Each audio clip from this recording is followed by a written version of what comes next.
안녕하세요. 좋은 책과 함께하는 시간, 국과의 쿠킹타임, 부킹의 윤꾼입니다. 오늘 이야기해 볼 책은 오리지널스인데요. 부제로 달려있는 순응하지 않는 사람들이 어떻게 세상을 움직이는가가 이 책의 핵심 내용이라고 할 수 있겠습니다. 순응하지 않는다. 즉, 기존 체제에 대한 저항을 하는 인물들은 곧 스스로의 길을 찾아가는 개척자, 그리고 자신만의 독창성을 발휘하는 사람들이라고 정의할 수 있겠습니다. 이 책의 저자인 애덤 그랜트는 유명한 책이죠. 기브 앤 테이크의 저자이기도 한데요. 현재 펜실베니아 와튼 스쿨의 교수로 재직하고 있습니다. 와튼 스쿨 역사상 최연소로 이 종신 교수 직위를 받았고요. 매년 이 수강 학생들의 강의 평가에서 해당 학교는 물론이고 미국 전체에서 가장 높은 교수 중에 한 명이기도 합니다. 여러모로 매우 뛰어나신 분임에 분명한 듯하네요. 이전 작품인 이 기브 앤 테이크도 상당히 재밌게 좀 보았었는데요. 여기서 이 저자는 좀 이타적인 성향의 기버, 그리고 남에게 받기를 더 원하는 테이커, 그리고 받은 만큼 보상하거나 돌려주는 매처로 인간의 성향을 나누고 있었습니다. 이렇게 인간의 성향을 여러 각도로 관찰하고 비교 분석하는 이런 스타일의 좀 학문적 방향으로 좀 유명한데요. 지난 2011년 이 포춘지는 그를 가리켜서 40세 이하 경영학 교수 40명 중에 한 명으로 선정하였고요. 비즈니스 위크는 2012년 가장 선호하는 교수 중 한 명으로 이 그랜트 교수를 지목하기도 했었습니다. 이 책 오리지널스에서 이 저자인 이 그랜트는 기존에 만들어진 체제에 순응하는 사람들이 지금까지 인류의 대다수를 차지해 왔다고 합니다. 이들 가운데서 학습 능력이 뛰어난 사람들은 이 선구자들이 남겨놓은 업적을 잘 이어받아서 경제적으로 성공하는 경우가 상당히 많다고 하는 그런 내용이죠. 흔히 말하는 이 거인의 어깨 위에서 바라보다. 이 말은 즉 선배학자들, 그리고 먼저 세상에 왔던 이들의 이 선행적 결과 위에 현재의 우리들의 연구물이 쌓여서 이런 방향으로 문명은 발전하게 된다. 이런 의미인데요. 하지만 이제 여기서 다뤄지지 않는 이 다수의 많은 보통 사람들, 그 중에서도 이 사회적 취약계층의 사람들을 조사한 결과 이들조차도 이 순응하는 길을 따르는 것을 선택한다고 합니다. 다시 말해서 이 현상 유지를 지지하는 이런 상황이 좀 매우 두드러지게 나타난다고 하는 이런 내용이죠. 그 이유는 이제 기존 체제를 정당화하면은 이제 그것을 부정하는 것보다 당장 여러 가지 좀 마이너스적인 영향, 데미지, 이런 고통에서 좀 벗어나는 효과가 있고요. 또 이 현상이 고착화되면 세상이 그런 식이라서 불만을 품어봤자 소용없다. 이런 방향의 심리로 굳어진다고 분석하고 있는 것입니다. 주변의 친한 사람들, 가족, 지인들, 이런 종류의 이 나를 둘러싸고 있는 사람들과 다른 의견, 행동을 가져서 관계가 소원해지고 경원시되는 것을 두려워하는 그런 인간 본연의 감성도 작용하지 않았나 하는 그런 생각입니다. 이 독창성을 발휘한 사람들, 즉 오리지널스의 이 가장 큰 특징은 이 주어진 현실에 만족하지 않고 더 나은 대안을 모색하겠다는 결심을 하는, 그리고 그것을 실행에 옮기는 사람들이라는 점입니다. 이 책에서는 세상에 순응하고 이 집단주의에 매몰되어 용기를 잃은 대다수 사람들의 이야기가 아니라 아주 용기 있는 소수의 사람들이 어떻게 그들의 가치를 자신을 둘러싼 집단주의로부터 지켜나가면서 동시에 더욱 발전시킬 수 있었는가를 연구한 내용이라고 하겠습니다. 이러한 오리지널스들은 이 순간적인 직관에 의존하지 않았고요. 많은 이제 아이디어와 실험, 그리고 관찰, 스스로의 이성의 많은 부분을 의존하는 삶을 살아왔습니다.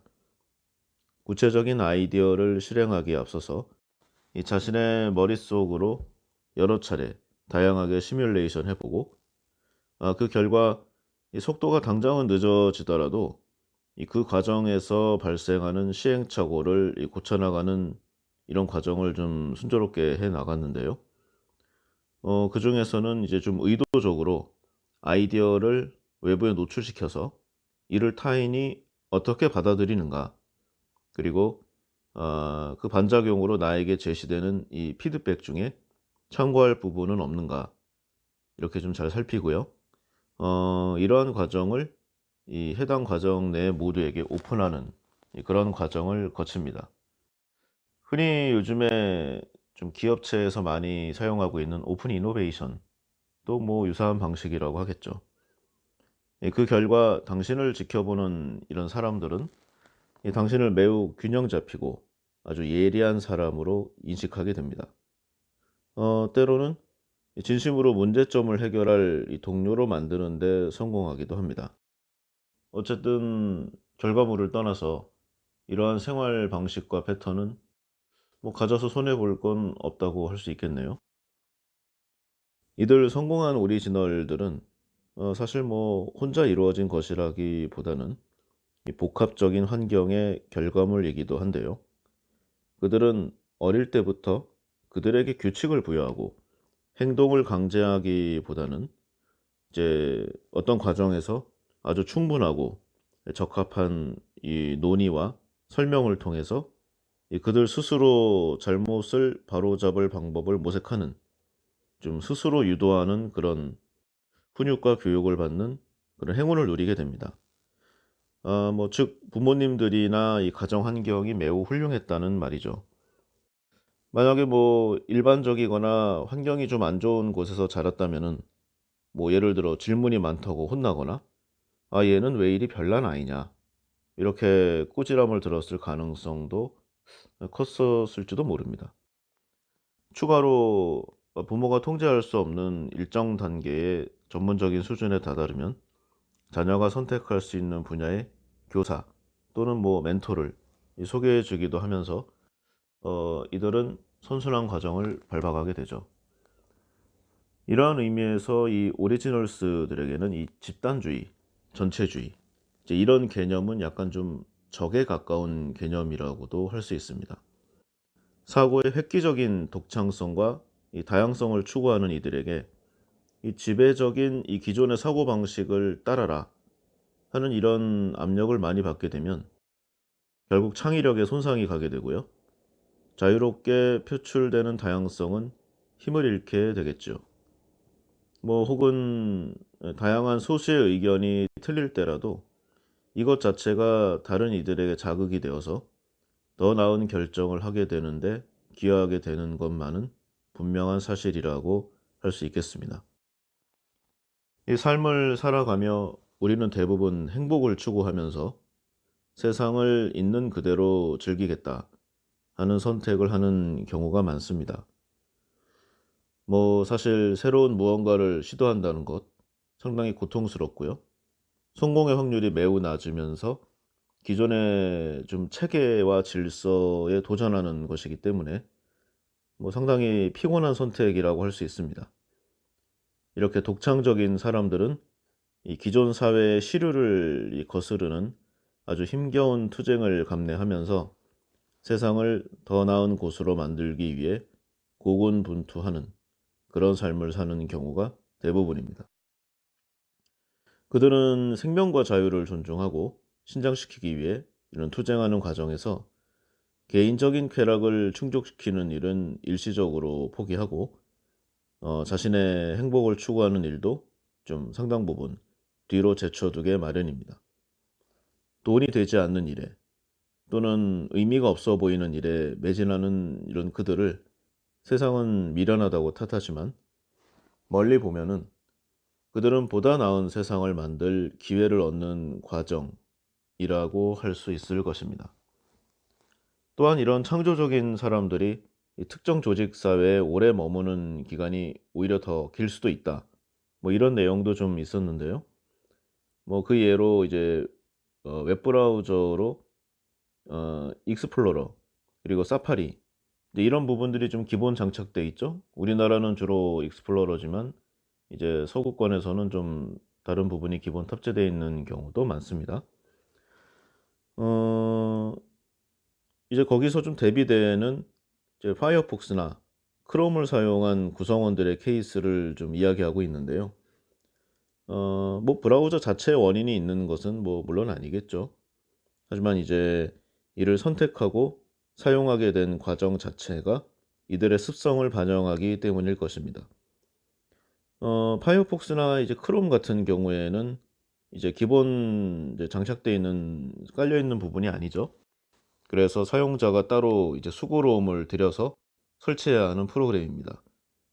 즉 주어진 상황을 그대로 따르지 않고 스스로의 가치관으로 주도력을 발휘해서 '아 이쪽이 더 훌륭한 방향이다.'라고 결론 내려서 선택지를 이제 찾았던 것이죠. 뭐 상당히 공감이 가는 내용이 아닐 수 없습니다.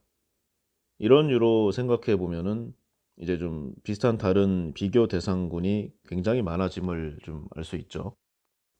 그리고 이런 것들이 이제 몇 가지 모이게 되면 이것이 바로 그 사람을 판단하는 좀 큰 지표가 될 수도 있을 것입니다. 또한 책 내용 중에 이제 블록과 조각품 비유도 아주 좋은 사례라고 생각되는데요. 구글에서는 이 구성원들에게 각자에게 주어진 업무는 차후 상의를 통해 조정 가능한 것임을 알려준다 하는 것이 그 골자인데요. 이것 자체만으로도 이 직원들의 행복 지수나 업무 수행 능력에서 상당한 상승이 이뤄졌고 이 효과가 이 하나의 조치 이후로 약 6개월 이상 유지되었다고 합니다. 즉 이제 현재 자신에게 주어진 것이 이제 바로 바뀌지 않아도 '아 장래에는 바뀔 수 있다.' 이렇게 좀 암시만 주는 것만으로도 더 행복감과 능력의 신장이 이루어졌다는 이 놀라운 결과가 아닐 수 없습니다. 즉 나 자신에게 이 책임과 권한이 있고 독창적으로 움직일 수 있다는 여지가 있다는 것을 인식하게 하는 것만으로도 이 레디메이드된 조각품의 관념에서 벗어날 수 있다는 사실.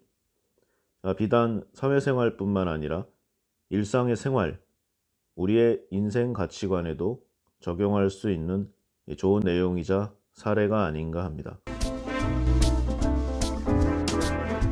이러한 내용은 뭐 사실 회사 생활에서도 적용하기가 좋은 부분이 많죠. 내 입장에서가 아니라 소비자, 구매자의 입장에서 바라봐야 한다는 것을 인식하는 것만으로도 솔루션을 도출하는데 이 좀 해결 생각의 로직 구조 자체가 달라질 수 있다는 것입니다. 즉 매출이 필요한 내가 물건을 구매할 사람을 찾는 것, 해결책이나 솔루션이 있는 상태에서 문제를 찾아 헤매는 식의 뭐 이런 잘못된 접근 구조를 개선할 수 있다는 얘기죠. 저자는 책에서 이런 사례로 구체적으로 세그웨이를 제시하고 있는데요. 세그웨이 아시죠? 그 스카이콩콩 비슷한 그 몸을 앞으로 기울이면 앞으로 나가고 이렇게 뭐 차세대 운송수단으로 각광받았는데요. 한때는 이 전 세계 10대 발명품에 들 정도로 아주 센세이셔널했던 제품이었습니다. 뭐 요즘도 가끔 보기는 합니다. 여의도 등지에서 두 바퀴로 달리는 전동 차량. 뭐 전기를 동력원으로 하기 때문에 매우 친환경적이고 뭐 속도 자체는 뭐 2-30km 정도로 아주 빠르지 않지만 뭐 잘만 활용하면은 도심지에서는 좋은 효과를 얻을 수 있는 것이 사실입니다. 이 제품이 나올 때 참여한 기업만 해도 미쉐린, 퍼시픽 사이언스, 델파이, GE, IBM, 오라클 뭐 등등 굴지의 이 글로벌 기업들이 서로 제휴하자고 난리였던 그런 기억이 있습니다. 하지만 이제 좀 비슷한 성능의 중국 카피 제품들에 비해서 상당히 비쌌고요.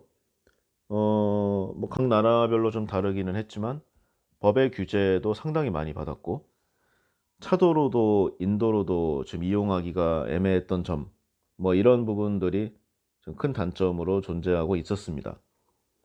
거기다가 이제 휴대성도 매우 좀 낮아서 오르막 같은 부분만 없으면 뭐 자전거에게도 상당 부분 밀리는 뭐 그런 케이스였죠.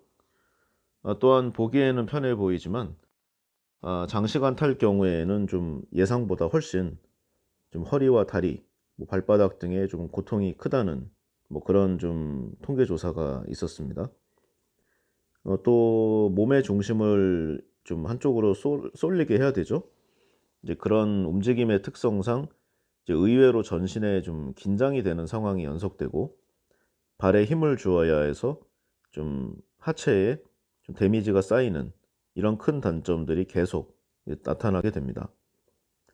여기에 더해서 이 당시 이 세그웨이를 만드는 이 공장의 공장장이 이 세그웨이를 타고 가다가 사고로 사망하는 사건이 생기는 등 좀 여러 고난을 겪은 끝에 결국 중국에 인수되는 좀 굴욕을 맛보게 됩니다. 이 메이저 회사들이 이제 투자와 제휴를 한다고 하자 좀 너도 나도 같이 달려든 끝에 좀 업계 모두가 피해를 보게 된 케이스 뭐라고 할 수 있을 것입니다. 물론 뭐 이런 경우에 성공 케이스도 많이 있습니다. 책에서 나온 내용은 이제 학생 4명이서 안경값이 너무 비싼 시장을 변화시키겠다고 조그맣게 시작한 이제 기업 와비파커를 얘기하고 있는데요. 뭐 나라마다 조금씩 다르긴 하죠. 하지만 안경 지금 한 개의 가격이 $600에서 $700를 넘어가는 이런 상황에 대한 좀 작은 의문에서 이 기업은 출발하게 되었습니다.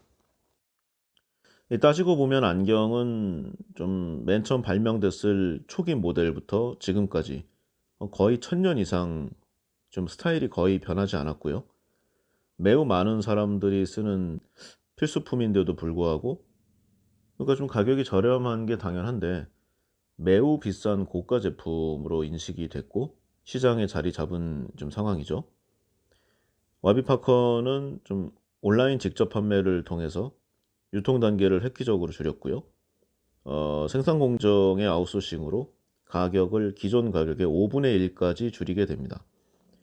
이후 생산과 브랜딩을 통해서 오프라인까지 진출하게 되면서 기존 시장을 상당 부분 점령했고요. 이후 제품이 한 개 팔릴 때마다 전 세계 저소득층에 안경 하나씩을 기부하는 선행까지 베풀게 됩니다. 이때 단순 제품 기부가 아니라 시력 검사 기술과 안경 판매 방법을 동시에 전수해서 직접 팔도록 하는 즉 가난과 빈곤을 벗어날 수 있는 먼 미래를 대비하는 장기 플랜까지 제공하게 됩니다. 결국 이 와비파커의 구성원들은 부와 성공과 동시에 존경까지 한 몸에 받게 된 아주 좋은 케이스가 된 이제 상황이죠.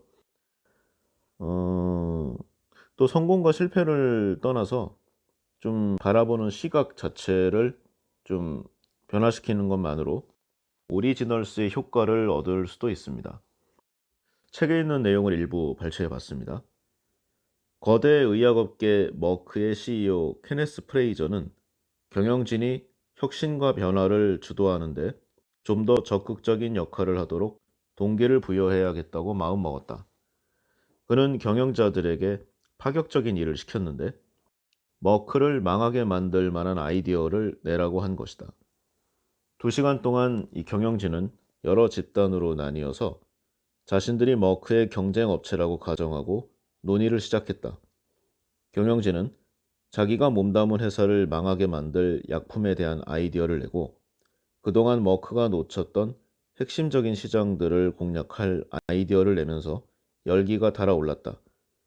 그런데 그 다음으로 경영진에게 주어진 임무는 역할을 바꿔서 자신들이 생각해낸 아이디어를 방어할 방법을 생각해내는 일이었다. 즉 이제 사람은 자신이 싫어하는 사람이나 좀 싫어하는 조직을 비판할 때 평상시보다 더욱 뛰어난 능력을 발휘한다고 하는 심리학적 사실을 이용한 케이스죠.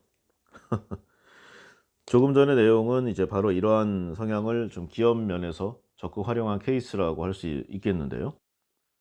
가끔은 이 스스로의 생각과 판단을 좀 다른 방식과 시각으로 바라봐야 할 필요성이 확실히 있습니다.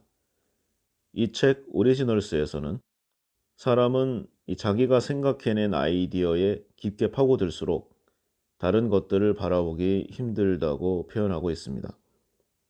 그래서 미국의 뛰어난 기업들은 자신들의 사내 규칙, 오랜 세월에 걸쳐 회사 내에서 증명되어 온 이 기준들을 제시하고 이를 따르든지 아니면 더 나은 기준을 위해 싸우든지를 양자택일 해라 이렇게 권장하고 있습니다. 그러나 만약 둘 중에 어느 쪽도 하지 않고 그냥 가만히 있는다면 바로 해고를 시켜버리는 것이죠. 그러고 보면 지금 우리가 당연하게 생각하는 많은 것들은 예전에는 상상도 못하던 내용들이 많이 있습니다. 하나하나 이 사회의 관습과 불합리를 깨고 오늘을 만들어 온 것이죠. 마찬가지로 지금 우리가 당연하게 받아들이고 있는 것들이 절대적인 진리인지 다시 생각해 보는 것은 꼭 필요하지 않나 하는 생각입니다. 뭐 책의 내용을 좀 정리해 보고 제 생각을 좀 붙여 봤는데요. 뭐 추가로 이제 독창성과 지위의 관계 요런 부분도 좀 재미가 있었습니다. 그러니까 독창성을 발휘하고 창의력을 실행하려고 할 때는 그에 알맞은 지위를 가지고 있어야 한다. 뭐 하는 요런 내용인데요. 지위가 없는데 영향력을 행사하려는 사람을 보면 받는 사람들은 그 사람이 이 자신의 존중을 받을 만한 행동을 한 적이 없기 때문에 자신에게 명령할 자격이 없다 하고 생각하고 저항하기 마련입니다. 이 권력이란 타인을 대상으로 통제력이나 권위를 행사하는 것이기에 지위는 그 위치에 있음으로써 타인의 존중과 선망을 받는 것이다 하는 내용인 것이죠. 뭐 일견 타당하고 일반적인 면에서는 좀 수긍이 가는 내용입니다. 그러나 그런 직급을 확보하기까지는 이 많은 공적과 시간이 걸리는 것이 또한 당연합니다. 독창성을 발휘하는 때와 장소를 놓치게 되는 것은 아닌가 하는 뭐 바로 그런 요소 때문에 많은 독창적이고 창의적인 사람들이 묻혔고 역사 속에서 사라져간 것은 아닌가 하는 생각도 들었습니다. 그래서 저는 이 부분에서는 이 저자의 의견에 100% 동의하기는 좀 어려웠습니다. 그리고 정착자는 생각보다 유리하고 개척자는 일반적인 예상보다 더욱 힘들다는 의견에는 저도 많은 부분 뭐 동의를 하는 것은 사실입니다.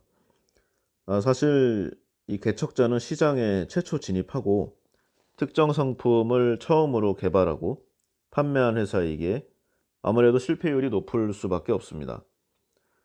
그러나 정착자는 이 개발과 판매를 조절하면서 이전에 진입한 이 업계의 플레이어들이 닦아놓은 길을 좀 편하게 갈 수가 있겠죠. 물론 이제 다른 사람들이 선점한 곳을 좀 다시 뚫어야 하는 비용과 시간 그리고 노력이 좀 들긴 하겠지만 맨 앞에 서서 개척해서 나갔을 때 실패의 비용보다는 확실히 싸다 할 수 있을 것입니다. 이 저자의 조사에 의하면 개척자들의 실패율은 47%인 반면에 정착자들의 실패율은 겨우 8%라고 합니다. 뭔가를 개척하는 이런 부류의 실패율이 그냥 순응하고 따라갔던 사람들보다 6배나 높다는 뭐 이런 내용이죠. 개척자들은 그리고 혹시 살아남더라도 이 시장 점유율이 평균 10%였고요. 이후 정착자들의 시장 점유율 평균 28%와 차이가 많이 났습니다. 즉 결과적으로만 보면 카피캣이라는 비난을 받더라도 기존 사회의 요구에 순응하고 이를 충족시키는 것이 어쩌면 통계적으로는 인생에서 좀 훨씬 유리하다 하는 좀 증거로도 볼 수가 있을 것입니다. 좀 씁쓸한 내용이지만요. 그럼에도 불구하고 인생은 독창적인 쪽으로 가라. 한 것이 이 저자의 좀 이야기인 것은 분명합니다.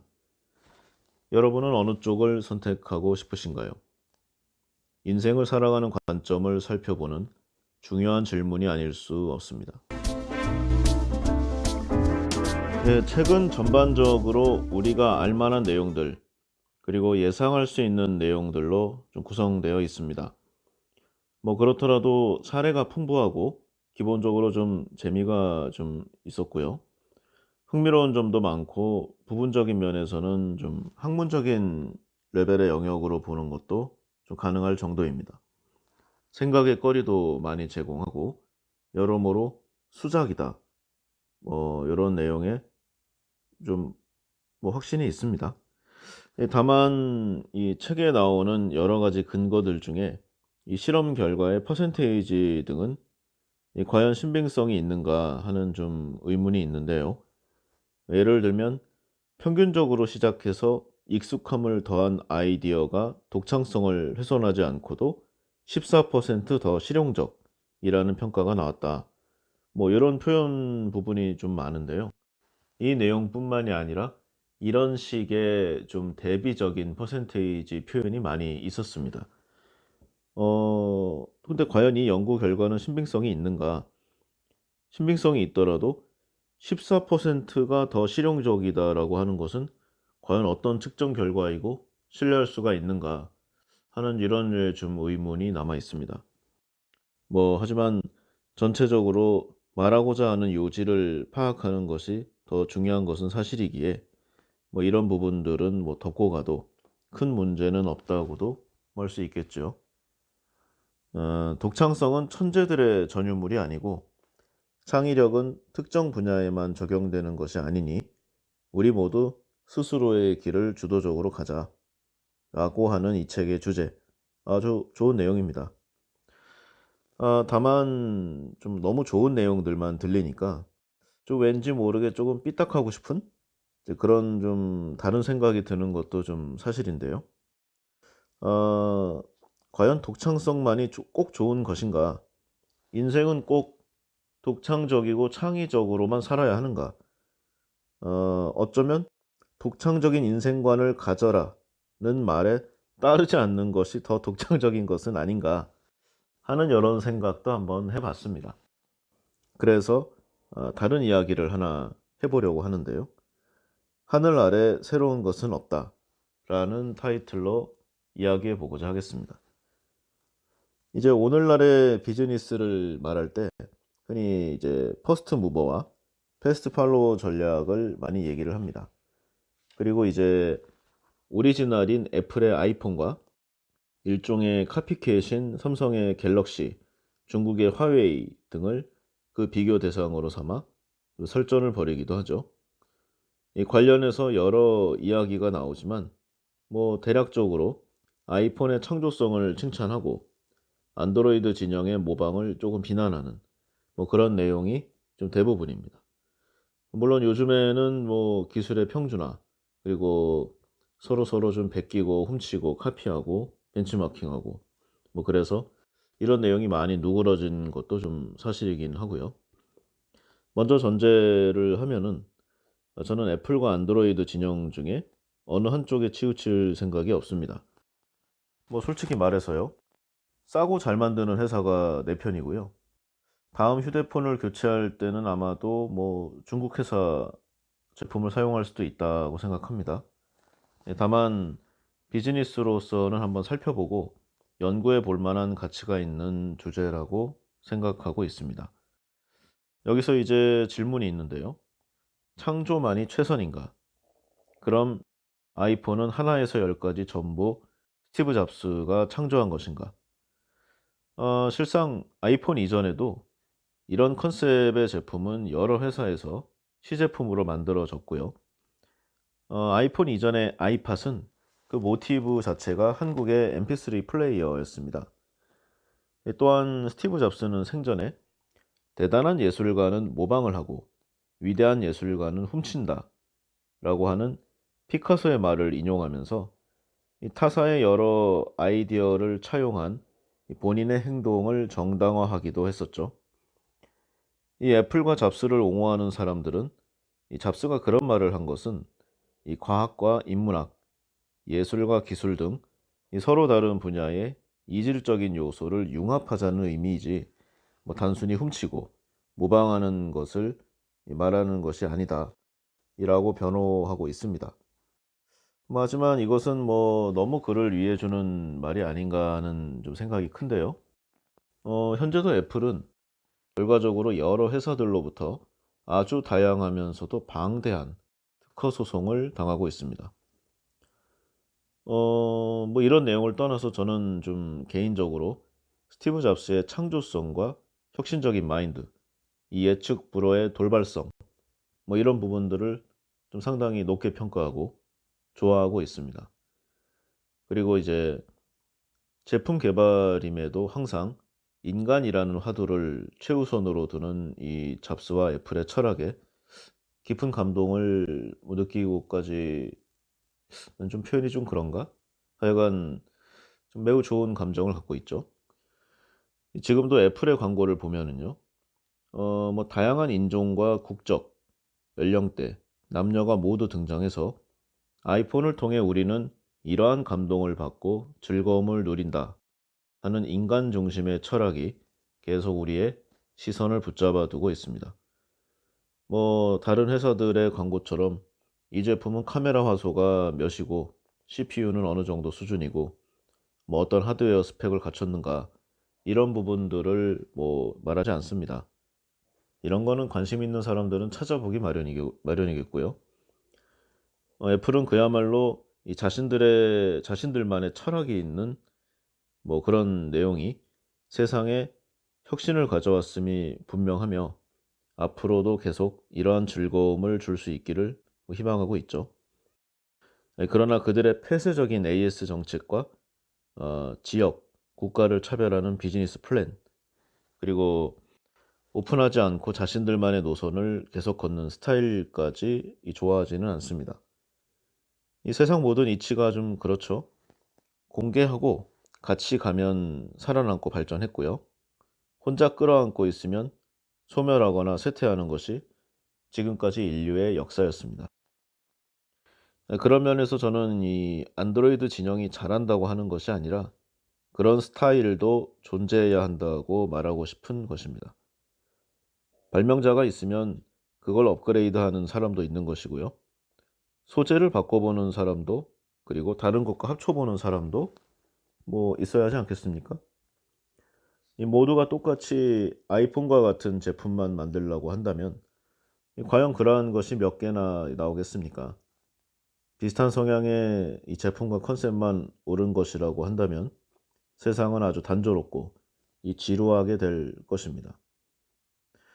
뭐 길이 아닌 곳을 뭐 헤매면서 뭐 정신없이 가다 보면 아주 독창적이고 새로운 게 나올 수도 있는 거고요. 이렇게 뭐 모험을 한번 해볼 가치는 분명히 있죠. 그러나 이 애플은 애플의 가치가 있는 것이고 안드로이드 그룹은 그들의 가치가 또 있는 것이라고 하겠습니다. 왜 애플처럼 못하냐는 말 자체가 억지스럽지 않나 하는 생각입니다. 야구를 좋아하고 즐기는 사람에게 왜 축구를 좋아하지 않냐고 하면 뭐 되겠습니까? 그리고 자신들도 특허를 침해해서 여러 소송을 당해놓고 뭐 다른 기업들에게는 천문학적인 배상액을 내놓으라고 소송을 걸어서 이 발전을 막는 일련의 행동들. 왠지 옛날에 그 테슬라를 괴롭히던 에디슨과 비슷하다는 느낌이 드는 것도 사실입니다. 그럼 왜 더 심하게 모방하고 따라하는 이 샤오미를 비롯한 중국의 기업들에게는 아무 말 못하는지에 대해서 애플은 답하지 않습니다. 뭐 그래도 따라하는 것은 나쁜 것이고 창조하는 것이 최우선이며 모방해서 결국 오리지널을 이길 수 있겠냐고 말하는 사람이 있다면 저는 로켓 인터넷 벤처스를 말해주고 싶습니다. 이 회사는 기본적으로 클론 팩토리, 흔히 카피캣으로 통하는 모방 산업을 전문적으로 하는 기업입니다. 어떤 검증된 특정 사업 모델이 있다면 이를 재빨리 카피해서 다른 나라에 출시하는 것이 그 방식인데요. 신흥 시장을 재빨리 장악하고 원래 회사가 이쪽 시장 진출을 포기하게 하거나 또는 이 로켓 인터넷이 먼저 만든 이 서비스나 회사를 인수하도록 협상하는 그런 롤 모델입니다. 이 회사는 이제 각 산업과 사업별로 각 나라의 우수 인재 리스트를 대부분 보유하고 있는데요. 굉장히 빠른 속도로 사업을 런칭해서 몇 달 안에 해당 나라 산업군을 확보하는 뭐 이런 경우까지도 있습니다. 이 예를 들어 우버가 유럽의 A라는 나라에서 성장하고 있으면 이 남미의 B 국가 또는 동남아시아의 CED 국가, 아프리카의 GH 국가 등에 바로 이식해서 확보하고 있던 각 나라의 해당 분야의 임원과 우수 중간 관리자를 빨리 채용하고 사업을 런칭하는 것입니다. 한마디로 얘기하면은 카피 후에 속전속결이 이 사업의 핵심 전략인 것이죠. 실제로 이베이를 카피해서 알란도를, 그루폰을 모방해서 CTD를, 핀터레스트를 핀스파이로, 에어비앤비를 윈드로, 자포스를 잘란도 등의 회사로 카피캣 기업을 설립했습니다. 직접 운영하지 않고 투자했거나 사업 제휴로 들어가 있는 회사까지 포함하면 더욱 많은 상황이죠. 예전에 그 전 세계 글로벌 평가처나 캐피털사, 투자사들은 이 알리바바의 마윈, 아마존의 제프 베조스와 더불어서 이 로켓 벤처스의 올리버 잠버를 미래 경영 지도자 3인 중에 한 명으로 꼽기도 했습니다. 이 로켓 인터넷의 사업 전략은 상업화에 성공한 기업이 반드시 해당 최고 레벨의 기술이나 특허를 보유하고 있는 것은 아니다 이라는 점에 착안한 것인데요. 이 미국이나 선진국 등에서 성공한 비즈니스 모델은 이미 존재하는 기술이나 아이디어를 만든 것이기에 이를 모방하거나 참조해도 특허 침해 등의 사유는 발생하지 않습니다.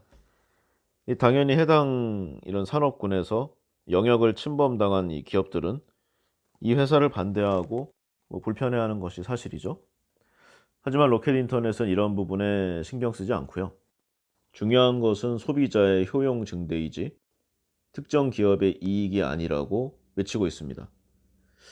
이들의 논리는 사실 그 진위가 매우 의심되기는 하지만 이 문제의 핵심적인 답변임에는 분명합니다.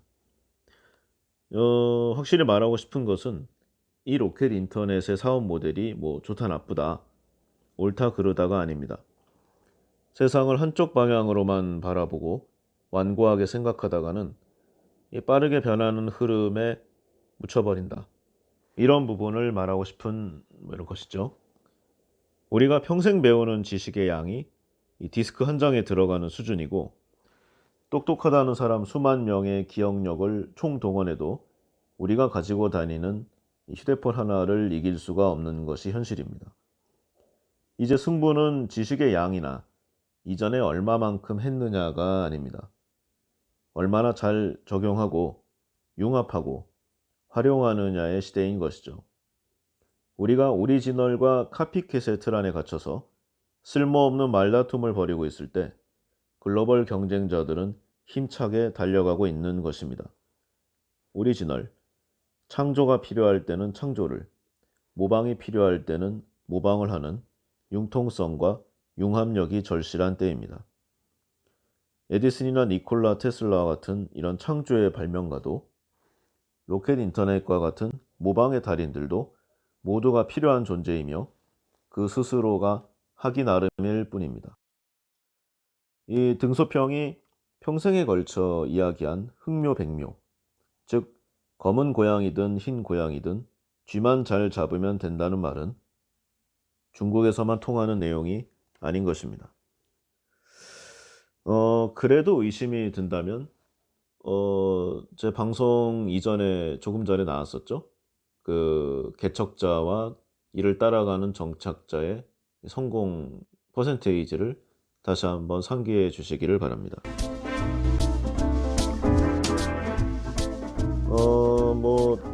오늘 오리지널스에 관해서 좀 여러 가지 내용을 좀 알아봤는데요. 시사하는 바가 좀 크다고 할 수 있겠습니다.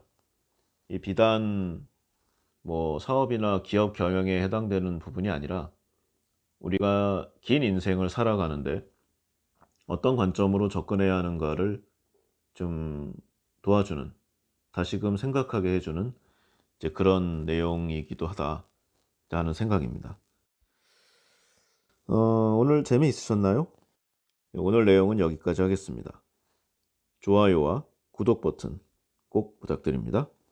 감사합니다.